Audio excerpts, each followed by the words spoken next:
All right, we're on chapter 25, The Great Glass Elevator. I've never seen anything like it, cried Mr. Wonka. The children are disappearing like rabbits. But you mustn't worry about it. They'll all come out in the wash. Mr. Wonka looked at the little group that stood beside him in the corridor. There were only two children left now, Mike TV and Charlie Bucket. And there were three grown-ups, Mr. and Mrs. TV and Grandpa Joe. Shall we move on? Mr. Wonka asked. Oh, yes, cried Charlie and Grandpa Joe both together. My feet are getting tired, said Mike TV. I want to watch television. If you're tired, then we'd better take the elevator, said Mr. Wonka. It's over here. Come on, in we go. He skipped across the passage to a pair of double doors. The doors slid open. The two children and the grown-ups went in. Now then, cried Mr. Wonka, which button shall we press first? Take your pick. Charlie Bucket stared around him in astonishment. This was the craziest elevator he had ever seen. There were buttons everywhere. The walls and even the ceiling were all covered with rows and rows of small, black push buttons. There must have been 1,000 of them each on each wall, and another 1,000 on the ceiling. And now Charlie noticed that every single button had a tiny printed label beside it, telling you which room you would be taken to if you pressed it. This isn't just an ordinary up and down elevator, announced Mr. Wonka proudly. This elevator can go sideways and long ways and slant ways and any other way you can think of.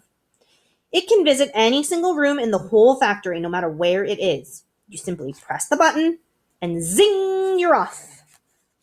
Fantastic, murmured Grandpa Joe. His eyes were shining with excitement as he stared at the rows and rows of buttons. The whole elevator is made of thick, clear glass, Mr. Wonka declared. Walls, doors, ceiling, floor, everything is made of glass so that you can see out. But there's nothing to see, said Mike TV. Choose a button, said Mr. Wonka. The two children may press one button each. So, take your pick. Hurry up. In every room, something delicious and wonderful is being made. Quickly, Charlie started reading some of the labels alongside the buttons. The rock candy mine, 10,000 feet deep, it said on one. Ice skating rinks, it said on another. Then, strawberry juice water pistols, toffee apple trees for planting out in your garden, all sizes, exploding candy for your enemies, luminous lollies for eating in bed at night, mint jujubes for the boy next door. They'll give him green teeth for a month. Candy-filling caramels, no more dentists. Stick jaw for talkative parents. Wriggle sweets that wriggle delightfully in your tummy after swallowing. Invisible chocolate bars for eating in class. Candy-coated pencils for sucking. Fizzy lemonade swimming pools. Magic hand fudge when you hold it in your hand and you taste it in your mouth. Rainbow drops. Suck them and you can spit in different colors. Come on, cried Mr. Wonka. We can't wait all day. Isn't there a television room in all this lot? Asked Mike TV. Certainly there's a television room, Mr. Wonka said. That button over there. He pointed with his finger and everybody looked. Television chocolate, it said on the tiny label beside the button. Whoopee! Shouted Mike TV. That's for me. He stuck out his thumb and pressed the button. Instantly, there was a tremendous whizzing noise. The doors clanged shut and the elevator leaped away as though it had been stung by a wasp. But it leapt sideways, and all the passengers, except Mr. Wonka, who was holding on to a strap from the ceiling, were flung off their feet onto the floor. Get up, cried Mr. Wonka, roaring with laughter. But just as they were staggering to their feet, the elevator changed directions and swerved violently around a corner, and over they went once more. Help! Shouted Mrs. TV. Take my hand, madame, said Mr. Wonka.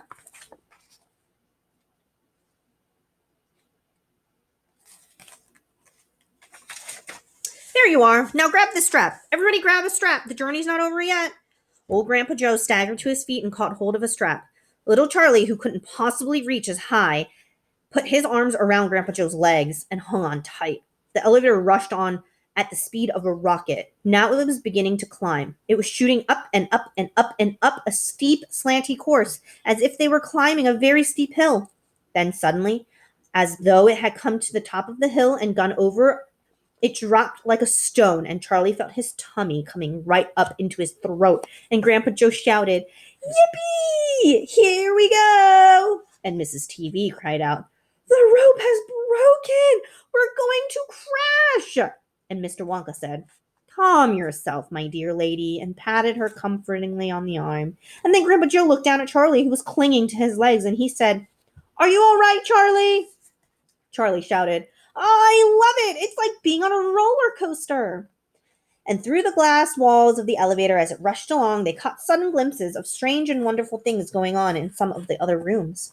An enormous spout with brown sticky stuff oozing out of it onto the floor, a great craggy mountain made of entirely out of fudge, with Oompa Loompas all roped together for safety, hacking huge hunks of fudge out of its sides, a machine with white powder spraying out of it like a snowstorm, a lake of hot caramel with steam coming off of it, a village of Oompa Loompas with tiny houses and streets and hundreds of Oompa Loompa children no more than 4 inches high playing in the streets. And now the elevator began flattening out again, but it seemed to be going faster than ever, and Charlie would hear the scream of the wind outside as it hurtled forward, and it twisted, and it turned, and it went up, and it went down. And I'm going to be sick, yelled Mrs. TV, turning green in the face. Please don't be sick, said Mr. Wonka. Try and stop me, said Mrs. TV. Then you better take this, said Mr. Wonka, and he swept his magnificent black top off his head and held it upside down in front of Mrs. TV's mouth. Make this awful thing stop, ordered Mr. TV. Can't do that, said Mr. Wonka. It won't stop till we get there. I only hope no one's using the other elevator at this moment. What other elevator? Screamed Mrs. TV. The one that goes the opposite way, on the same track as this one, said Mr. Wonka. Holy mackerel, cried Mr. TV. You mean we might have a collision? I've always been lucky so far, said Mr. Wonka. Now I really am going to be sick, yelled Mrs. TV. No, said Mr. Wonka. Not now. We're nearly there. Please don't spoil my hat. The next moment, there was a screaming of brakes, and the elevator began to slow down. Then it stopped altogether. Some ride, said Mr. TV, wiping his great sweaty face with a handkerchief. Never again, gasped Mrs. TV. And then the doors of the elevator slid open, and Mr. Wonka said, just a minute now, listen to me. I want everybody to be very careful in this room. There is dangerous stuff around in here, and you must not tamper with it. Chapter 26, The Television Chocolate Room. The TV family, together with Charlie and Grandpa Joe, stepped out of the elevator into a room so dazzlingly bright and dazzlingly white that their eyes were in pain that made them stop walking. Mr. Wonka handed each of them a pair of dark glasses and said, put these on, quick, and don't take them off in here, whatever you do. The light could blind you. As soon as Charlie had his dark glasses on, he was able to look around him in comfort. He saw a long, narrow room. The room was painted white all over. Even the floor was white, and there wasn't a speck of dust anywhere. From the ceiling, huge lamps hung down and bathed the room in a brilliant blue-white light. The room was completely bare, except at the far ends. At one of these ends, there was an enormous camera on wheels, and a whole army of Oompa Loompas was clustering around it, oiling its joints and adjusting its knobs and polishing its great glass lens. The Oompa Loompas were all dressed in the most extraordinary way. They were wearing bright red spacesuits, complete with helmets and goggles. At least they looked like spacesuits. And they were working in complete silence. Watching them, Charlie experienced a weird sense of danger. There was something dangerous about this whole business, and the Oompa Loompas knew it. There was no chattering or singing among them here. They moved about over the huge black camera slowly and carefully in their scarlet spacesuits. At the other end of the room, about 50 paces away from the camera, a single Oompa Loompa, also wearing a spacesuit, was sitting at a black table gazing at the screen of a very large television set. Here we go, cried Mr. Wonka, hopping up and down with excitement. This is the testing room for my very latest and greatest invention, television chocolate. But what is television chocolate? Asked Mike TV. Good heavens, child, stop interrupting me, said Mr. Wonka. It works by television. I don't like television myself. I suppose it's all right in small doses, but children never seem to be able to take it in small doses. They want to sit there all day long staring and staring at the screen. That's me, said my TV. Shut up, said Mr. TV. Thank you, said Mr. Wonka. I shall now tell you how this amazing television set of mine works. But first of all, do you know how ordinary television works? It is very simple. At one end, where the picture is being taken, you have a large movie camera, and you start photographing something. The photographs are then split up into millions of tiny little pieces, which are so small that you can't see them. And these little pieces are shot out into the sky by electricity. In the sky, they go whizzing around all over the place until suddenly they hit the antenna on the roof of somebody's house. Then they go flashing down the wire that leads right into the back of the television set. And in there, they get jiggled and joggled around until at last every single one of those millions of tiny pieces is fitted back into its right place, just like a jigsaw puzzle.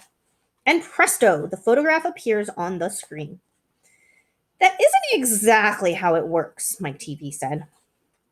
I'm a little deaf in my left ear, Mr. Wonka said. You must forgive me if I don't hear everything you say. I said that isn't exactly how it works, shouted Mike TV. You're a nice boy, Mr. Wonka said, but you talk too much. Now then, the very first time I saw ordinary television working, I was struck by a tremendous idea. Look here, I shouted. If these people can break up a photograph into millions of pieces and send the pieces whizzing through the air and then put them together again on the other end, why can't I do the same thing with a bar of chocolate? Why can't I send a real bar of chocolate whizzing through the air into tiny little pieces and then put the pieces together at the other end, all ready to be eaten? Impossible, said Mike TV. You think so? Cried Mr. Wonka. We'll watch this.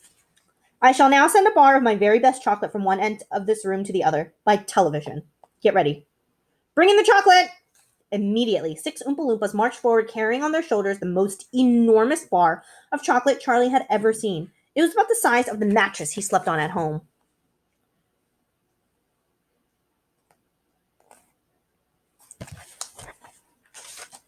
It has to be big, Mr. Wonka explained, because whenever you send something by television, it always comes out much smaller than it was when it went in. Even with ordinary television, when you photograph a big man, he never comes out on your screen any taller than a pencil, does he? Here we go then. Get ready. No, stop. Hold everything. You there. Mike TV, stand back. You're too close to the camera. There are dangerous rays coming out of that thing. They could break you up into a million pieces in 1 second. That's why the Oompa Loompas are wearing spacesuits that protect them. All right, that's better. Now then, switch on. One of the Oompa Loompas caught hold of a large switch and pulled it down. There was a blinding flash. The chocolate's gone, shouted Grandpa Joe, waving his arms. He was quite right. The whole enormous bar of chocolate had disappeared completely into thin air. It's on its way, cried Mr. Wonka. It is now rushing through the air, above our heads in a million tiny pieces. Quick, come over here. He dashed over to the other end of the room where the large television set was standing, and the others followed him. Watch the screen, he cried. Here it comes. Look! The screen flickered and lit up. Then suddenly, a small bar of chocolate appeared in the middle of the screen. Take it, shouted Mr. Wonka, growing more and more excited. How can you take it? Asked Mike TV, laughing. It's just a picture on the television screen. Charlie, bucket, cried Mr. Wonka. You take it. Reach out and grab it. Charlie put out his hand and touched the screen, and suddenly, miraculously, the bar of chocolate came away in his fingers. He was so surprised he nearly dropped it. Eat it, shouted Mr. Wonka. Go on and eat it. It'll be delicious. It's the same bar. It's gotten smaller on the journey, that's all. It's absolutely fantastic, gasped Grandpa Joe. It's a miracle. Just imagine, cried Mr. Wonka. When I start using this across the country, you'll be sitting at home watching television, and suddenly a commercial will flash onto the screen and a voice will say, Eat Wonka's chocolates. They're the best in the world. If you don't believe us, try one for yourself. Now. And you simply reach out and take one. How about that, eh? Terrific, cried Grandpa Joe. It will change the world. All right, chapter 27 is called Mike TV is Sent by Television. I think you guys can all take a guess on what will happen in the next chapter. All right, thanks for listening. Have a great spring break, guys. My next read aloud video will be posted on Tuesday when we come back. Bye.